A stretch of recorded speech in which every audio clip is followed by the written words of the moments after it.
నామానికి స్తోత్రం కలుగును గాక. క్రీస్తునందు ప్రియులారా, దేవుని నామానికి స్తోత్రం కలుగును గాక.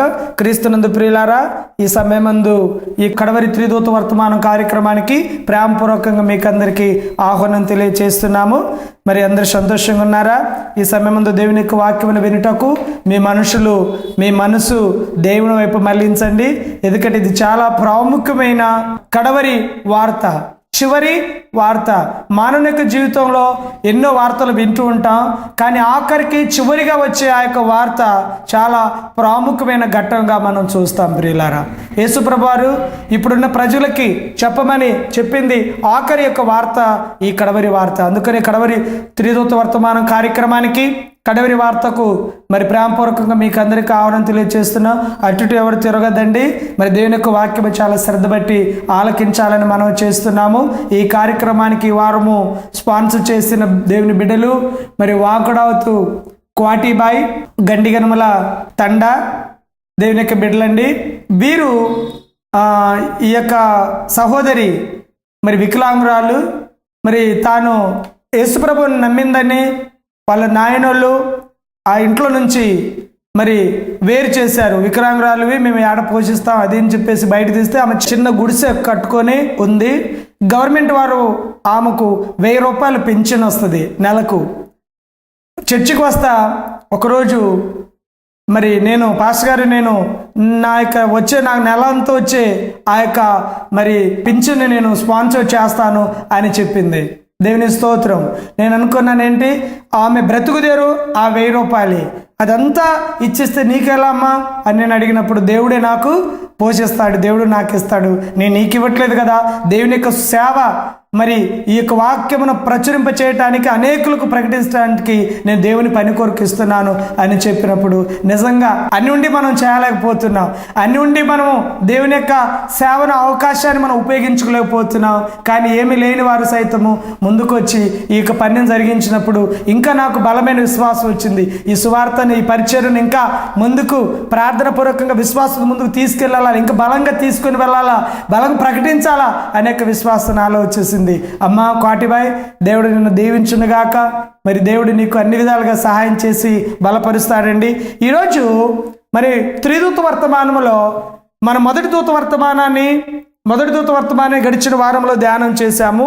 ఇప్పుడు రెండో దూత వర్తమానాన్ని మనం చూస్తున్నాము. ప్రకటన గ్రంథం 14వ అధ్యాయము 8వ వచనంలో చూస్తే, వేరొక దూత అనగా రెండో దూత అతని వెంబడి వచ్చి మహోద్రేకముతో కూడిన తన వ్యభిచార మద్యమును సమస్త జనులకు త్రాగించి ఈ మహాబబిలోను కూలిపోయాను అని చెప్పాను. ఇక్కడ మనం చూస్తున్నాం ప్రియులారా, చదువుకున్న వాక్య భాగంలో రెండో దూత వర్తమానములో చాలా ప్రాముఖ్యమైన ఘట్టాన్ని చూస్తున్నాం. బబిలోని యొక్క మద్యమును గురించి ఇక్కడ దూత మాట్లాడుతుంది. ఈ ప్రకటన గ్రంథం అంతా కూడా మనకి సూచన ప్రాయంగా ఇవ్వబడి ఉంది. ఎందుకు ఈ ప్రవచన గ్రంథాల పాఠాలే మనం ఇప్పుడు చదవాలి? ఎందుకు ఈ ప్రవచన గ్రంథాలని మనము ధ్యానం చేయాలంటే, దేవుని యొక్క రెండో రాకడ సమయంలో దేవుని యొక్క సంఘానికి మరి ఎలాంటి విపత్కరమైన పరిస్థితులు వస్తున్నాయో ఈ ప్రవచనాలు చెప్పుతున్నాయి ప్రియులారా.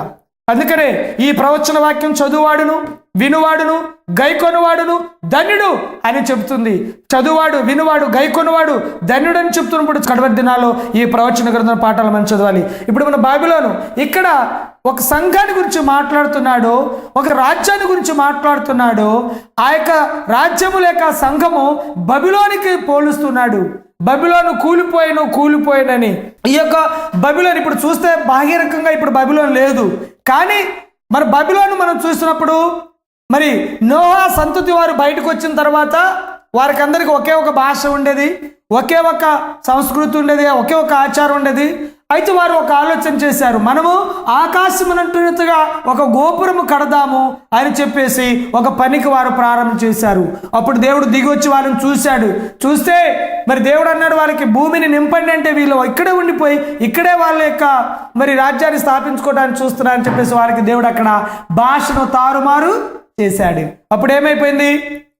ఒకడు తెలుగులో, ఒకడు లంబాడి భాషలో, ఒకడు హిందీలో, ఒకడు ఇంగ్లీష్లో, ఒకడు కన్నడలో, ఒకడు హిబ్రూలో, ఒకడు గ్రీకులో, లాటిన్లో, రకరకాల భాషలు మాట్లాడి అక్కడ భాషలో తారుమారైపోయింది. అప్పుడు ఆ బాబేలు గోపురం ఏదైతే ఉందో ఆ బబిలోను బాబేలు గోపురం కట్టడం ఆగిపోయింది. అప్పుడు అందరు ప్రజలు చెల్లా చెదురైపోయి ఏ భాషలు మాట్లాడే గ్రూపులు ఉన్నారో, బ్యాచెస్ ఉన్నారో, ఒక్కొక్క ప్రాంతానికి, ఒక్కొక్క దేశానికి, ఒక్కొక్క ఏరియాకి వాళ్ళందరూ కూడా మరి చెదిరిపోయి దూరంగా వెళ్ళిపోయి వాళ్ళందరూ అక్కడ వెళ్ళిపోయిన పరిస్థితి చూస్తున్నాం. ఈ బబిలోను యొక్క మద్యమును మరి ఈ యొక్క సమస్త జనులకు వాడు త్రాగిస్తాడంట. అంటే దాన్ని ఆచరించేటట్టుగా ఆ బబిలోను యొక్క సిద్ధాంతమును, ఆ గలిబిలను, ఆ తారుమారును ప్రజలందరికీ కూడా అలాంటి గలిబిల్లో తీసుకొచ్చేసి మరి అందరినీ కూడా అట్టి మోసంలో పడగొడతాడు.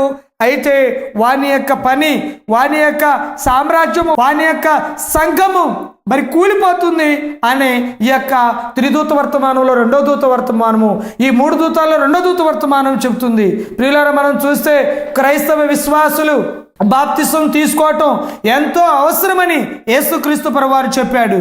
ఎంతో ప్రాముఖ్యంగా తన శిష్యులకు ఆయన బోధించాడు. మీరు వెళ్ళి సమస్త జనులు శిష్యులుగా చేయడి, తండ్రి యొక్క, కుమారుని యొక్క, పరిశుద్ధాత్మ నామములో వారికి బాప్తిసము ఇవ్వండి అన్నాడు. నమ్మి బాప్తిసం పొందిన వాడు రక్షించబడతాడు, నమ్మని వానికి శిక్ష విధించబడును అని దేవుడు చెప్పాడు. అలాగే తన శిష్యులకి బాప్తిసం ఇచ్చే పనిని చేశాడు. అలాగే మరి అనేకమంది అపొస్తలులు మరి బాప్తిసాన్ని ఇచ్చిన సందర్భాలు బైబిల్లో మనం చూస్తున్నాం. అయితే ఈ యొక్క శిష్యులు ఈ యొక్క బాప్తిసాన్ని ఒక సంస్కరణలా ఆచరించాలని క్రీస్తుతో రక్షకుడుగా అంగీకరించి వారి జీవితంలో వారి పాప క్షమాపణ పొంది వారు పశ్చాత్తాపడి మరి బాప్తిసం క్రీస్తులో నడిపించబడి వారు మారు మనసు, పాప క్షమాపణ, వారు క్రీస్తులోకి వారు బాప్తిస్మును పొంది దేవుని కొరకు వారి లోకంలో సాక్షిగా జీవించాలని, వారు దేవుని కొరకు బ్రతుకైనా, మరణమైన, కష్టమైన, నష్టమైన వారు దేవుని కొరకు వారి జీవితాన్ని సమర్పించుకోవాలని సజీవ యాగముగా మరి ప్రభువారు ఈ యొక్క వాక్యాన్ని బైబిల్లో ఈ ప్రకారం చెబుతుంటే, అయితే ఈ బాప్తిస్తానికి ఇంత బలముగా దేవుడు చెప్పాడు. యేసు ప్రభువారే యోర్దాను నదిలో బాప్తిసం ఇచ్చే యోహాను చేత ఆయన బాప్తిసం తీసుకున్నాడు. ప్రియులారా, చూసారా? అయితే మొదటి శతాబ్దంలో ఉన్న సంఘం అంతా కూడా నీటిలో బాప్తిసం తీసుకున్నట్టు మనం చూస్తున్నాం. అలాగే ఆ యొక్క పిలుపు దగ్గర ఆ యొక్క ఐథోపియుడైన ఆయన నపుంసకుడు అతను కూడా ఆ యొక్క నీటిలో దిగి బాప్తిసం తీసుకున్నట్టు మనం చూస్తున్నాం. అంటే బైబిల్ బాప్తిసము నీళ్లలో ముంచుడు ద్వారా సరైన బాప్తిసం మనం చూస్తున్నాం. అయితే ఈ యొక్క బైబిల్ యొక్క అధికారాన్ని లేక పద్ధతును, ఈ బాప్తిసాన్ని బైబిల్ దేవుడు ఈ రీతిగా చెబుతున్నప్పుడు మరి ఈ బబిలోను యొక్క వ్యభిచార మద్యమనే ఈ సంఘము ఏం చేసింది? దేవుని యొక్క బాప్తిస్తాన్ని మరి మార్చేసింది. కనుక దేవుని యొక్క బాప్తిస్తాన్ని వారు తారుమారు చేశారు, గలిబిలి చేశారు. అందుకనే ఆ యొక్క బబిలోను యొక్క వ్యభిచార మద్యమును అందరినీ కూడా అట్టి మోసంలో పడగొట్టేశాడు, అట్టి మద్యములో వారి అందరినీ తాగిచ్చేశాడు అని ఈ ప్రకటన గ్రంథం హెచ్చరిక చెబుతుంది. మీకు తెలిస్తే క్రీస్తు శకము 1311 వరకు బైబిల్ అంతా ముంచుడు ద్వారా బాప్తిసం ఉండేది. కానీ తర్వాత క్రైస్తవ సంఘాలు అనగా 1260 సంవత్సరాలు 538 నుంచి 1798 వరకు మధ్యకాలంలో రోమన్ క్యాథోలిక్ చర్చ్ మరి వీరు బబిలోని యొక్క రోమిల యొక్క అన్యులంటిన వారు క్రైస్తవ లోకములకు వచ్చేసిన తర్వాత ఆ బబిలోని యొక్క ఆచార సిద్ధాంతాల నుంచి తీసుకొని వచ్చి మరి 13వ శతాబ్దం వరకు అంటే 1200వ శతాబ్దం వరకు క్యాథోలిక్ సంఘము ముంచుడు ద్వారా బాప్తిసాన్ని తీసుకొని వచ్చిన తర్వాత ఒక రోజున ఒక దినమున వారు రోమన్ క్యాథోలిక్ సంఘము ముంచుట బాప్తిసానికి బదులు దాన్ని తొలగించి చిలకరింపు బాప్తిసముగా మార్చేసింది. ఏ బాప్తిసము? నీళ్ళలో ముంచుడు ద్వారా బాప్తిస్తాన్ని తీసేసి చిలకరింపు బాప్తిసముగా తీసుకొచ్చింది. అంతేకాదు దేవుని యొక్క సంఘములో అనేకమైన యొక్క మరి సిద్ధాంతాలను తీసుకుని వచ్చింది. మరి ఆ యొక్క సమయంలో చిన్న పిల్లలను కూడా, అప్పుడే పుట్టిన పిల్లలను కూడా వారు బాప్తిస్తాలను తీసుకొని రావటం జరిగింది. అంటే అప్పుడే పుట్టిన పిల్లలను కూడా మరి బాప్తిస్తాలు ఇచ్చేసి మరి చిన్నపిల్లలకు మారుమనసు తెలుసా, పాప క్షమాపణ తెలుసా, వారికి పశ్చాత్తాపం తెలుసా? కనుక ఒక వయసు వచ్చిన దాకా, ఒక తనకి ఆ యొక్క గ్రహింపు ఆలోచన వచ్చిన దాకా, తన పరిస్థితి ఏంటి, తన ఆలోచన తెలిసిన దాకా ఆ యొక్క బాప్తిసం ఏదైతే ఉందో ఆ యొక్క బాప్తిసం నడిపి రావాలి. పుట్టినోళ్ళకి ఏం తెలుస్తుందండి? అందుకనే దేవుని యొక్క వాక్యానికి, సత్యవాక్యానికి, దేవుని యొక్క సరైన వాక్యానికి వ్యతిరేకంగా భిన్నమైన వాక్యాలను తీసుకొని ఈ యొక్క బబిలోను యొక్క సామ్రాజ్యము, ఈ బబిలోను యొక్క మద్యం అనే యొక్క మరి సమస్త తీసుకొని వచ్చి, సంఘమును తీసుకుని వచ్చి ప్రపంచమంతటిని చీకటి యుగంలో గలిబిలి చేసినట్టుగా మనం చూస్తున్నాం. అయితే ప్రియులారా, ఇటు గలిబిలితనాన్ని నుంచి, ఇటు గలిబిలి యొక్క సిద్ధాంతాల నుంచి, కల్పిత బోధల నుంచి, దయ్యముల బోధల నుంచి, మరి ఆ యొక్క దయ్యముల యొక్క క్రియల నుంచి వీళ్ళందరూ బయటపడాలని ఈ కడవరి దినాల్లో దేవుని యొక్క సంఘం చెబుతుంది. ప్రియులారా గమనించండి, క్రీస్తు శకం 200వ శతాబ్దంలో చిన్న చిన్నగా సాతానుడు సంఘంలో పనిచేస్తూ వచ్చాడు. రోమా సామ్రాజ్యం అన్ని రోములు పోపు రోములతో కలిపేసి ఒక్కొక్క సిద్ధాంతాన్ని బయటకు తీసుకుని వచ్చాడు. ఈ యొక్క బబిలోను యొక్క మధ్యమనికి సంఘము ఏం చేశాడు తెలుసా? 200లో చనిపోతున్న శిశువులు జన్మ పాపం పోవటానికి చిన్నపిల్లల బాప్తిసం తీసుకోవాల్సిందే అని చెప్పేసి ఒక సిద్ధాంతాన్ని వాళ్ళు తీసుకొని వచ్చారు. రెండోది చూస్తున్న 250లో ఉత్తర ఆఫ్రికాలో చూస్తే అప్పుడే పుట్టిన శిశువులు కూడా బబిలోను విధానాన్ని అనుసరించి బాప్తిసం తీసుకోవాలా, అప్పుడే పుట్టిన పిల్లలు బబిలోను యొక్క మరి విధానాన్ని అనుసరించి వీళ్ళు బాప్తిసం తీసుకోవాలా అనేక మాటను తీసుకొని వచ్చారు.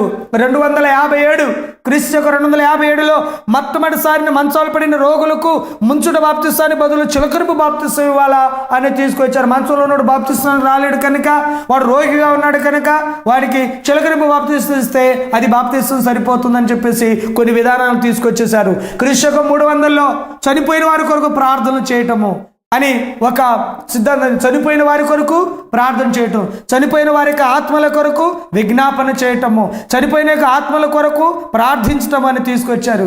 బైబిల్ చెబుతుంది చనిపోయిన వాడికి ఏం తెలియదు, వాళ్ళు ప్రేమించరు, పగబెట్టుకోరు, వాళ్ళు భూమి మీద ఉన్న వాటిలో దేనికి వాళ్ళు పాలు పంపులేరని చెప్పేసి బైబిల్ చెబుతుంటే చనిపోయిన వాళ్ళ కొరకు వాళ్ళకి ఏమీ తెలియదంటే వాళ్ళ యొక్క ఆత్మ రక్షణ కొరకు అని ప్రార్థించే సిద్ధాంతం. 321లో మార్చి 7వ తారీఖున కాన్స్టంటైన్ ద్వారా మొట్టమొదటిసారిగా ఆదివారము ఆరాధన చట్టాన్ని తీసుకొని వచ్చారు.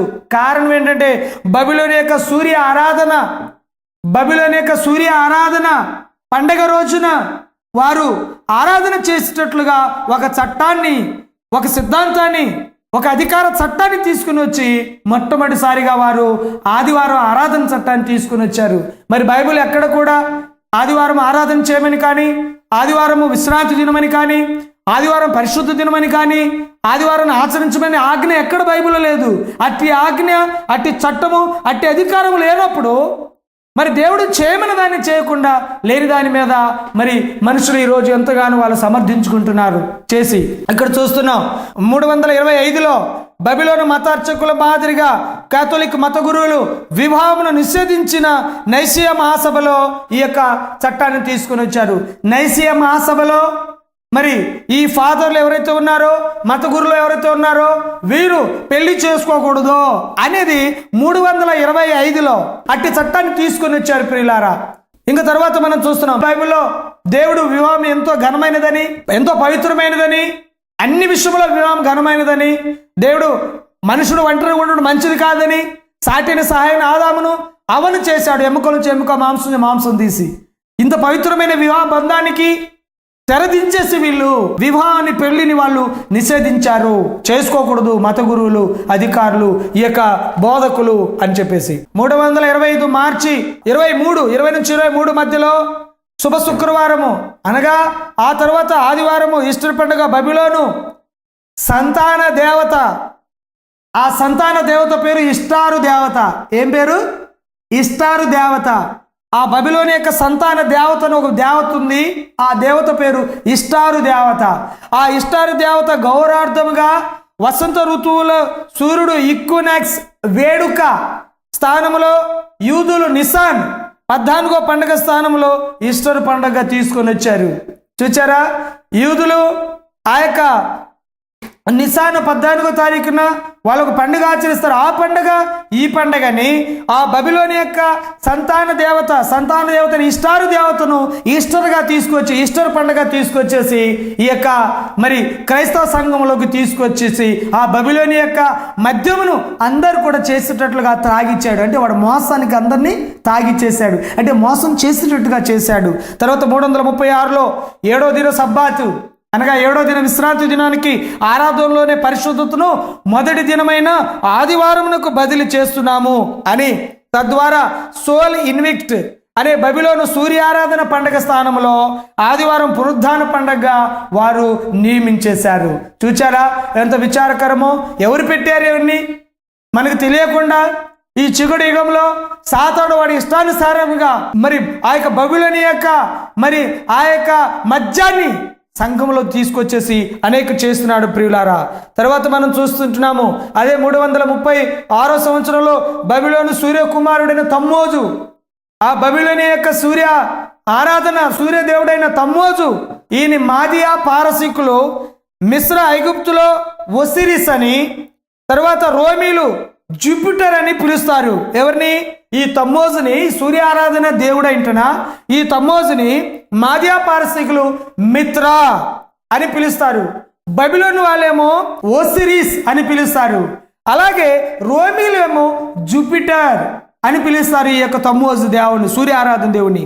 ఈ సూర్యారాధన పుట్టిన రోజైన డిసెంబర్ 25న క్రీస్తు పుట్టుకగా క్రిస్మస్ పండగగా వాడు లవోదికియా మహాసభలో మరి దీన్ని నియమించేశారు. చూసారా ఎంత విచారకరమైన సంఘటన. డిసెంబర్ 25న యేసుప్రభువు పుట్టలేదని ప్రపంచం మొత్తానికి తెలుసు, బైబిల్ మేధావులకు అందరికీ తెలుసు డిసెంబర్ 25న యేసుప్రభువు పుట్టలేదని. కానీ ఆ యొక్క బబులోని యొక్క సూర్య ఆరాధన తమ్మోజు ఆ యొక్క పుట్టినరోజును తీసుకొచ్చి వీళ్ళకి పెట్టేశారు. దేవుడికి 7వ దిన విశ్రాంతి దినానికి బదులు ఆ సూర్య ఆరాధన రోజున ఆదివారానికి సండే, సన్ అంటే సూర్యుడు, డే అంటే రోజు, సూర్యుని రోజు ఆరాధనగా వీళ్ళు తీసుకొచ్చేసి పెట్టేశారు. అందుకనే ఈ కడవరి దినాల్లో ఈ త్రిదూత వర్తమానము ఖచ్చితంగా ప్రకటించాల్సిందే.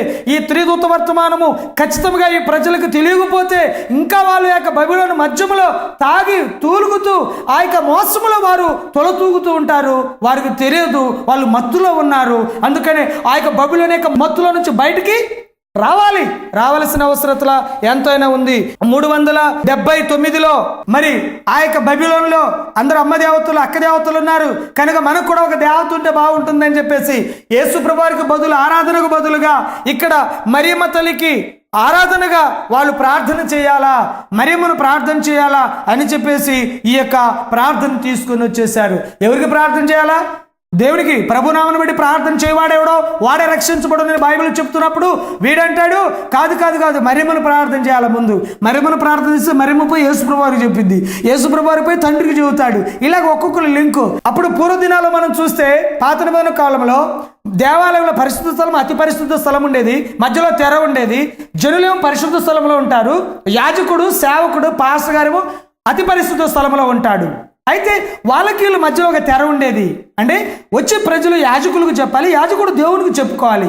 ఎప్పుడైతే యేసుప్రభువు సిలువలో తన ప్రాణాన్ని అర్పించాడో, మరణించాడో, అప్పుడు మధ్య తెర దేవాలయంలో మధ్య తెర చిరిగిపోయింది, మధ్య తెర రెండు అయిపోయింది. ఇప్పుడు ఎవరైనా ప్రార్థన చేయాలంటే ఇప్పుడు యాజకుడు అవసరం లేదు, మీరే డైరెక్ట్గా ప్రార్థన చేస్తే దేవుడు ప్రార్థన ఆలకిస్తాడు. కానీ వీళ్ళిట్ట కాదు, మరియమ్మకి చేయాలంట, మరియమ్మ పోయి యేసుప్రభువు కొడుకు చెప్పిదంట, కొడుకు పోయి తండ్రికి చెబుతాడంట. ఇలాగా మరలా మరి బబులోని యొక్క ఆరాధన మధ్యాన్ని తీసుకుని వచ్చేసారు ప్రియులారా. అంతేకాదు ఇంకా చాలా విషయాలు ఉన్నాయి.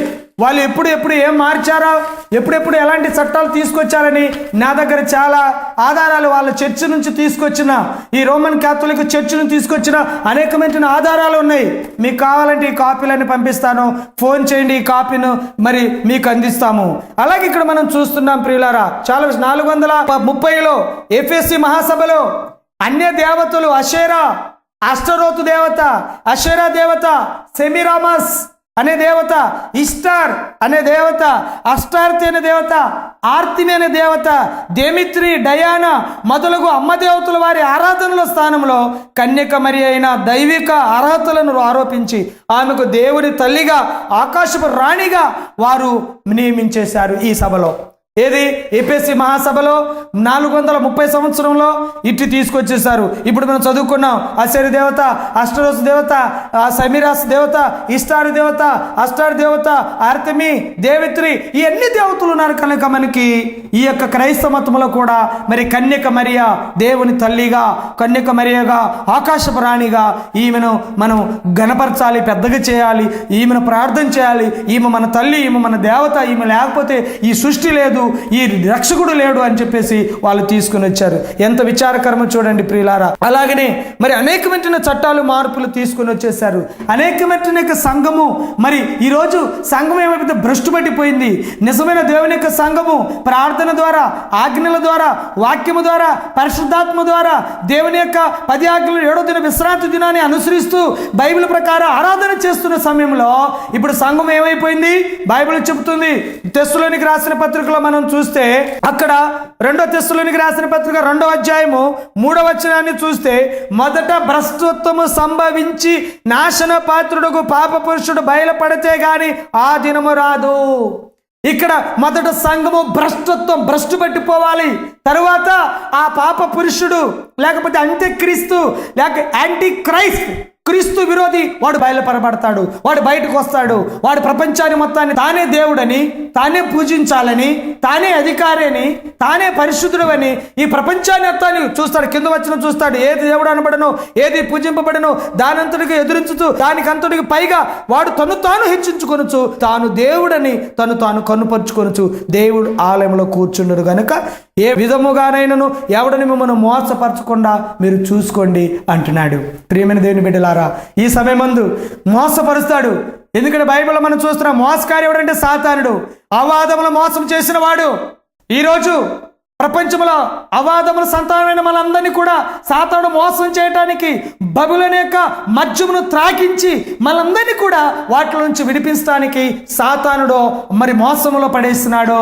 ఇప్పుడు చెప్తున్నాడు, ఆ యొక్క బబులోను యొక్క మోసం నుంచి మీరు బయటికి రండి. వారి యొక్క నకిలీ ఆరాధన, సూర్య ఆరాధన రోజు నుంచి మీరు బయటికి సృష్టికర్త ఆరాధన రోజున మీరు ఆరాధన చేయండి. సృష్టికర్తను ఆరాధన చేయండి. సృష్టికర్త సబ్బాతు 7వ దిన ముద్రను మీరు ఇక్కడ వేయించుకోండి. దేవుని యొక్క ముద్రను మీరు కలిగి ఉండండి అని దేవుని యొక్క వాక్యము చెప్తుంది. ప్రియులారా, ఇంకేం చేశారు వాళ్ళు? చాలా చేసినట్టుగా మనం చూస్తున్నాము. ప్రియులారా, మనం గమనిస్తున్నాము. ఇక్కడ క్రీస్తు శకము 593లో బబులోను అన్యమత సిద్ధాంత క్రమాన్ని అనుసరించి గ్రెగోరీ ది గ్రేట్ ఆఫ్ క్రిఫా అనే బైబిల్ భిన్నమైన బబులోను పురాతన సిద్ధాంతాలను అనుకూలమైన పాప పరిహార లోకము గురించి సిద్ధాంతాన్ని విశేష ప్రచారంలోకి తీసుకొని వచ్చేసారు. ఇవన్నీ కూడా బబులోను యొక్క వారి సిద్ధాంతాలు అనేకమైన యొక్క క్రైస్తవ లోకంలో అలాంటి ప్రచారాన్ని తీసుకొచ్చేసి వీటిని చేయండి, వీటిని అనుసరించండి, వీటిని మీరు బోధించండి అని కొంతమంది పూట సేవకులు ఏర్పాటు చేసుకొని, భుక్తి సేవకులు, అన్నం పెట్టి సేవకుల్ని మరి ఏర్పాటు చేసుకొని ఈ ఒక విషయాలని ప్రపంచాన్ని అంతటికి, దేవుని యొక్క సంఘాన్ని అంతటికి బోధించడానికి ఏకైక సంఘంగా రోమన్ క్యాథలిక్ చర్చ్ ప్రపంచాన్ని ఒక ముసుగులో పడేసినారు. అయితే దేవుడు ఒక్కొక్కరిని మరల దేవుడు 13వ శతాబ్దంలో, 14వ శతాబ్దంలో, 15లో, 16లో, 17లో, 18వ శతాబ్దంలో ఒక్కొక్క విప్లవకారుని దేవుడు లేపి తన సత్యాన్ని మరలా స్థిరపరిచాడు. ఒక్కొక్క సత్యాన్ని తీసుకుని వచ్చాడు. బైబిల్ ప్రకారం మనకు ఆరాధన, బైబిల్ ప్రకారం చేయాలి. దేవుడు ఒక్కడే పాపాలు క్షమించేది. కానీ ఎవరైనా పాపాలు చేస్తే వెళ్ళి పాదరి గారి చెవుల్లో చెప్పాలి, అయ్యా నేను పాపం చేశాను దేవుడికి చెప్పు అంటే ఆయన అంటాడు, బిడ్డ నీ పాపాలు క్షమించబడింది అంటే తర్వాత వారికి ఏదో కొద్ది గొప్ప కానుకలు సమర్పించేయాలి. అయితే ఇక్కడ మనం చూస్తున్నాము మనుషులుగా పాపాలు క్షమించే దేవుడు. ఎందుకంటే పాపుల రక్షకుడు యేసుక్రీస్తు వారు. పాపాలు క్షమించే అధికారం ఆయన ఒక్కడికి ఉంది. ఆయన పరిశుద్ధుడు కనుక ఆయన తప్ప భూలోకంలో ఎవరు కూడా పరిశుద్ధుడు కాడు, ఎవడు కూడా నీతిమంతుడు కాడు. అయితే ఆ పరిశుద్ధుడు దేవుడు ఒక్కడు మాత్రమే మనుషులకు పాపాలను క్షమించగలడు, క్షమించగల సమర్థుడు.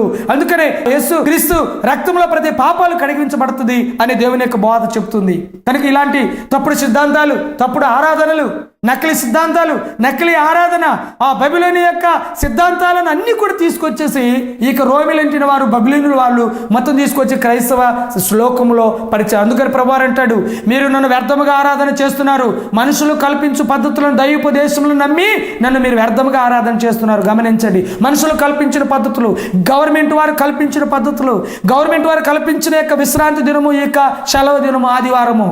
కానీ దేవుడు కల్పించిన ఒక పద్ధతి ఉంది, అది సృష్టిలోనే పెట్టాడు. ఎవరు కొరకు చేశాడంటే అది మనుషుల కొరకు చేశాడు, అవాదముల కొరకు చేశాడు, వారి సంతానమైన మనందరి కొరకు చేశాడు.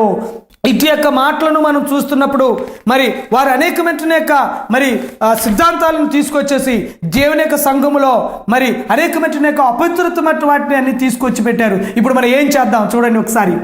దేవుడు పెట్టింది చేద్దామా? లేకపోతే ఆ యొక్క రోమా సామ్రాజ్యము, రోమన్ క్యాథలిక్ చర్చ్ పోపు పెట్టింది, కాన్స్టంటైన్ చక్రవర్తి పెట్టింది, లేకపోతే బబిలోని యొక్క ఆచారాలు సిద్ధాంతాలన్నీ క్రైస్తవ లోకము తీసుకొచ్చి ఈ ప్రపంచమనే యొక్క పాపమనే ముసుగులో కప్పేసినారు.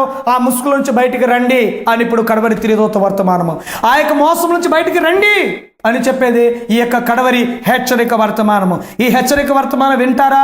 ఈ హెచ్చరిక వర్తమానం మీరు హెచ్చరింపబడి మన దేవుని యొక్క నిజ ఆరాధనలోకి, 7వ దిన విశ్రాంతి దినంలోకి, దేవుని యొక్క వాక్యానుసారమైన బాప్తిస్మలోకి, మరి అనగా ముంచుడు బాప్తిస్మలోకి వస్తారా? ఇంకా చిలకరింపు బాప్తిస్ము, ఇంకా జెండా కింద బాప్తిస్ము, ఇంకా రకరకాల బాప్తిస్తాల లోకంలో బయలుదేరి ఉన్నప్పుడు మరి ఏ బాప్తిస్ములు ఉంటావు? నీటి ద్వారా, ముంచుడు ద్వారా బాప్తిస్ము బైబిల్ సరైన బాప్తిస్ము. మీ దేవుడు చెప్పాడు, మీరు వెళ్ళి సమస్యలకు శిష్యులుగా ఒక బాప్తిసం తీసుకుంటే సరిపోదండి. మళ్ళీ దేవుని యొక్క ఆజ్ఞలోకి, 10 ఆజ్ఞల యొక్క విద్యుత్తులోకి మనం తప్పకుండా రావాల్సిందే. ఇక్కడ దేవుని యొక్క సంఘము మరి వారు అనేక రీతిలుగా ఇక్కడ మనం చూస్తున్నాం. 1109లో వాళ్ళు ఇంకో సిద్ధాంతం తీసుకొచ్చేసారు. ఏం తీసుకొచ్చారు తెలుసా?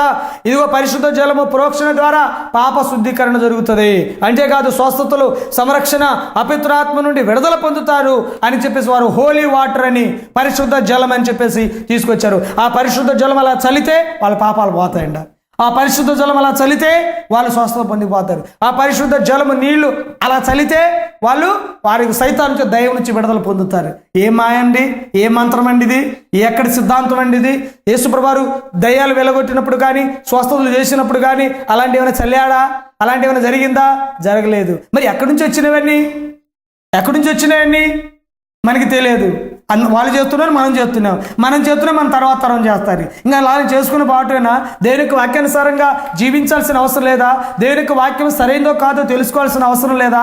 మనం చేస్తున్న దానికి బైబిల్కి కరెక్ట్గా ఉందా లేదా అనేక విషయాలు మనం తెలుసుకోవాల్సిన అవసరం లేదా? ప్రియులారా, దేవుని బిడ్డలారా, మరి మొదట భ్రష్టత్వం సంభవిస్తే కానీ వాడు పాప పురుషుడు బయలుపరచబడడు. సంఘం భ్రష్టం పట్టిపోయింది, పాప పురుషుడు బయటకు వచ్చేసాడు, ఆ సాతానుడు అంత్యక్రీస్తు బయటకు వచ్చేసాడు. మళ్ళీ ఇప్పుడు యేసుప్రభు రెండో రాకడ వచ్చేసరికి ఈ భ్రష్టత్వం ఉన్న సంఘాన్ని తీసుకెళ్ళడు సుమా. మరలా మొదటి సంఘం ఏ రీతిగా వాక్యమందును, ప్రార్థన ఎందును, మరి ఆత్మలక్షణ ఎందును, వాక్యమందును, సహవాసం ఎందును, దేవుని యొక్క ఆరాధన ఎందును, దేవుని యొక్క వాక్య ప్రకారం జీవించడం ఎలాగైతే వాళ్ళు సహవాసం కలిగి వాక్య ప్రకారం ఏ రీతిగా వారు ఆతృత కలిగి ప్రకటించారు లోకమందు, అలాగే నీవు నేను మనం కూడా ఈ మొదటి సంఘం లాగా కడవరి సంఘం ఉంటేనే ఆ సంఘాన్ని తీసుకుని వెళ్ళటానికి ప్రభువారు వస్తాడు. అంతేకాని ఈ యొక్క నకిలీ ఆరాధనలో, ఈ నకిలీ మోసంలో, ఈ బబిలోను మధ్యములో నువ్వు తూగుతూ ఉంటే, ఆ మత్తులో నువ్వు మాయలో నువ్వు పడిపోయి ఉంటే బయటికి రా అని పిలవటమే ఈ కడవరి త్రిదూత వర్తమానం. దేవుడు కొద్ది మాటలు దేవుడు దీవించును గాక. ప్రార్థన చేసుకుందాం. అందరూ కళ్ళు మూసుకోండి, ప్రార్థన చేసుకుందాం. ప్రేమ నమ్మకం కలిగిన మా ప్రియ తండ్రి, ఈ సమయమందు ఈ యొక్క నాయన కార్యక్రమాన్ని స్పాన్సర్ చేసిన మీ దాసురాలు ప్రభువా కోటిబాయిని మీరు దీవించండి. తన యొక్క అంగవైకల్యాన్ని మీరు తీసివేయండి. ఆ బిడ్డకు ఆ పరిస్థితుల్లో మీరు సహాయం చేయండి. మీరు పోషకుడుగా ఉండండి. ఆ బిడ్డ నాయన తండ్రి ప్రభు బలము, శక్తి, ఆరోగ్యాన్ని మీరు దయచేయండి. అలాగే టీవీ వాక్యం ద్వారా వింటున్న బిడ్డలందరినీ ప్రభు మొదట భ్రష్టత్వం సంభవిస్తేనే కానీ మరి సంఘం భ్రష్టు పట్టిపోయింది ప్రభువ. అనేకమైన అన్ని ఆచారాల వల్ల, బబిలోని యొక్క మద్యం వల్ల, బబిలోని యొక్క మోసం వల్ల, బబిలోని యొక్క ఆచారం వల్ల సంఘము భ్రష్టు పట్టిపోయింది ప్రభువ. మళ్ళీ మీ రెండో రాకడికి వస్తుంది. అలాంటి భ్రష్టు పట్టిన సంఘాన్ని మీరు తీసుకొని వెళ్ళలేరు. కానీ మీ వాక్యానుసారంగా ఆరాధన, మీ వాక్యానుసారంగా మేము జీవించినప్పుడే అలాంటి ఆజ్ఞలు గైకొనొచ్చు, యేసుని గురించి విశ్వాసం కలుగుతూ ప్రభువా మరి మీకు వాక్యానుసారంగా జీవించి, ఆజ్ఞానుసారంగా జీవించే సంఘం కొరకు ఈ లోకానికి వస్తున్నాం. అలా జీవించటకు మాకందరికీ మీ పరిశుద్ధాత్మ సహాయం దయచేయండి. అనేకులు ప్రేరేపించండి, అనేకులు బోధించండి, అనేకులతో మీరు మాట్లాడండి. మీ యొక్క నిజమైన ఆ యొక్క మోసం నుంచి బయటకు వచ్చి నిజమైన ఆరాధనకు నడిపించబట్టుకు మీ కృపను దయచేయమని ఈ యొక్క టీవీ కార్యక్రమం వింటున్న బిడ్డలందరినీ ప్రభువా ఆశీర్వదించి, వారి బిడ్డలను, వారి కుటుంబాలను, వారికి అవసరతలను, అనారోగ్యాలను అన్నీ కూడా మీ యొక్క ఉచితమైన మీ కృప ద్వారా, మీ గాయపడే హస్తం ద్వారా మీరు స్వస్థపరిచి, బలపరిచి, మీ రక్షణ మార్గంలో పరిపూర్ణం తీసుకొని రామని ఘనత, మహిమ, ప్రభావాలు మీ నామానికి ఆరోపిస్తూ క్రీస్తు బిడ్డ ప్రార్థించి వేడుకుంటున్నాం తండ్రి. ఆమేన్. అందరికి వందనాలు. ప్రియులారా, ఈ యొక్క వచ్చే వారము ఇదే కార్యక్రమము, ఇదే యొక్క ఛానల్ మీద మనం అందరము మరి కలుద్దాం. అంతవరకు పరిశుద్ధాత్మ దేవుడు మనకు తోడే నడిపించబడును గాక. ఆమేన్.